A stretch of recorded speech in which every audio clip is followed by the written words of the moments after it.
अस्सलामुअलैकुम दोस्तों बताता चलूँ कि एप्पल ने आईफोन 10s 10R और 10s मिक्स करने का ये जो ऐलान किया था, तो दोस्तों इसमें से उन्होंने कुछ चेंजेस किए हैं और वो क्या चेंजेस है आज मैं आपको इस वीडियो में बताऊंगा। दोस्तों ये चेंजेस दोस्तों सिम के हवाले से आज की ये जो वीडियो बनाई गई है, आखिर इन्होंने कौन सी सिम की ये जो स्लॉट बनाई है दोस्तों के जो 10 ममालिक में चलेगी दोस्तों, और ये सिम की क्या खूबी है और क्या ख़ामी है दोस्तों, ये मैं आपको बताऊंगा। और उन 10 ममालिक में से क्या हमारा पाकिस्तान मुल्क भी ये आईफोन जो मैंने बताया ये यूज़ कर पाएंगे या नहीं पाकिस्तान के सार्फिन। दोस्तों पहले ये आपको आगाह करता चलूँ, थोड़ी सी तारफ़ करवा दूं कि एप्पल ने आखिरकार दोहरी सिम की सहूलत अपने ताज़ा तरीन आईफोन में शामिल कर दी है, लेकिन ये सहूलत आम दस्तयाब दोहरी सिम वाले स्मार्टफोन से बहुत ही मुख्तलिफ है। दोस्तों आईफोन 10s 10s मिक्स और 10R में दोहरी सिम की जो सपोर्ट है वो ई सिम कहलाती है। इसमें आपको मोबाइल ऑपरेटर से सिम कार्ड नहीं ख़रीदना पड़ता, बल्कि टेलीकॉम ऑपरेटर आपके स्मार्टफोन या स्मार्ट वॉच की ईमेल नंबर के साथ एक नंबर मुस्लिक कर देता है दोस्तों। लेकिन मसला बड़ा ये आ रहा है कि ई सिम को सपोर्ट करने वाले टेलीकॉम ऑपरेटर की तादाद दुनिया भर में बहुत कम है। दूसरी जानिब दो सिम का कार्ड स्लाइड वाला आईफोन सिर्फ चीन में फ़रोख्त किया जाएगा दोस्तों।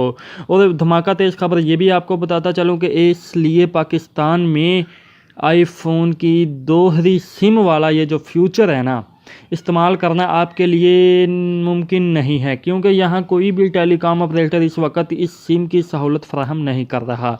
तो इस वक्त दुनिया में सिर्फ 10 ही ऐसे ममालिक हैं जहाँ ई सिम की सहूलत मौजूद है, और वो उनमें से क्या कौन कौन सा मुल्क है हम आपको अभी बताते हैं दोस्तों। पहले नंबर पर तो ऑस्ट्रेलिया है, जो कि ऑस्ट्रेलिया में टी मोबाइल के सार्फिन ही इसे ई सिम की सहूलत यूज़ कर सकेंगे। और दूसरे नंबर पे दोस्तों कनाडा में सिर्फ बिल के सार्फिन ही इससे मुस्तफ़ीद हो सकेंगे। और तीसरे नंबर पे दोस्तों क्रोएशिया में टेलीकॉम के सार्फिन को यह सहूलत मैसर होगी। और चेक रिपब्लिक की बात करें तो ये भी एक मुल्क है दोस्तों, ऑस्ट्रेलिया की तरह चेक रिपब्लिक में भी टी मोबाइल ही वो वाहिद ऑपरेटर है जो ई सिम की सहूलत फराहम कर रहा है।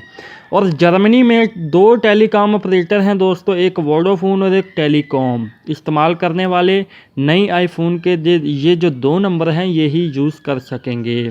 और हैंगरी की बात करें दोस्तों तो मैंगरी टेलीकॉम के सब्सक्राइबर को ही ई सिम की सहूलत हासिल होगी।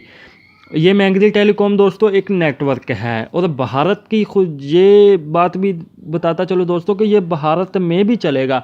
और भारत में किस वजह से चलेगा, क्योंकि इसमें 2 ऐसी सर्विस हैं, एक तो है जियो और एक एयरटेल, ये सपोर्ट करेंगे। और स्पेन की बात करें दोस्तों तो स्पेन में भी एक ही कंपनी है जो ई सिम की सहूलत फराहम कर रही है, और वो है वोडाफोन। और बरतानिया की बात करें दोस्तों तो बरतानिया EE के सब्सक्राइबर को ई सिम की सहूलत मैसर होगी।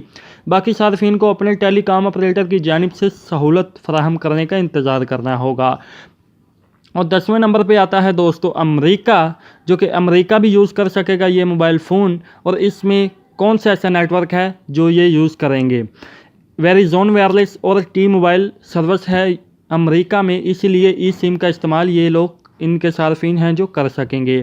और दोस्तों अगर आप और भी इस मोबाइल फ़ोन के बारे में जानना चाहते हैं तो दोस्तों एक लंबी फुर्सत से मैंने लिखा है डिस्क्रिप्शन, और आप वहां जाइए और मुकम्मल इन्फॉर्मेशन आपको मिल जाएगी। दोस्तों मैं चाहता तो इस पे वीडियो भी बना देता, लेकिन वीडियो इसलिए नहीं बनाया क्योंकि अगर वो इन्फॉर्मेशन भी इस वीडियो में डालता तो 15 से 20 मिनट की ये वीडियो बन जाती, जो कि आप लोग कम ही देखते हैं इतनी बड़ी वीडियो। तो दोस्तों अगर आप ये चाहते हैं जो मैंने डिस्क्रिप्शन में इंफॉर्मेशन दे रखी है, अगर मैं इसके ऊपर एक वीडियो बनाऊं तो आप मुझे कमेंट में ज़रूर रिप्लाई दीजिएगा। तो दोस्तों आज की ये कैसी लगी मेरी छोटी सी वीडियो आपको, अगर अच्छी लगी हो तो सब्सक्राइब, लाइक, शेयर, कमेंट जो भी आप करें प्लीज़ करके जाइएगा।